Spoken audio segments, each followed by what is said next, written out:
But it was really interesting, actually, that he was intrigued by the worldview of other people who were in the course. Mm.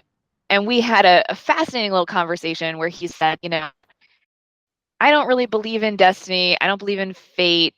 I think kind of everything's free will, or at least it's somebody's free will. Like the fact that you were born in a certain place was the free will of your parents or your ancestors acting in some, or the people who enslaved your ancestors acting in some particular way. Um, and then he said, yeah, I feel like maybe I'm just not in a very spiritual place in my life right now. And other people seem to be in a different place about that. And so we had a conversation about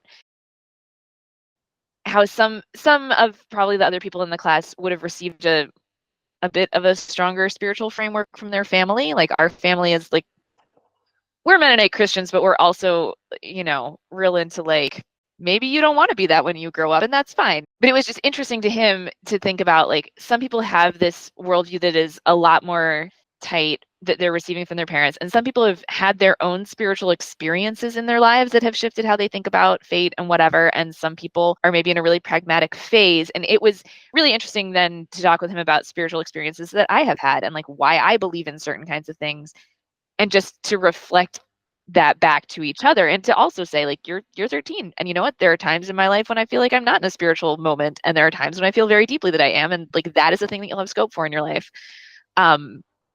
So it opened up a conversation that we would not really have had, I think,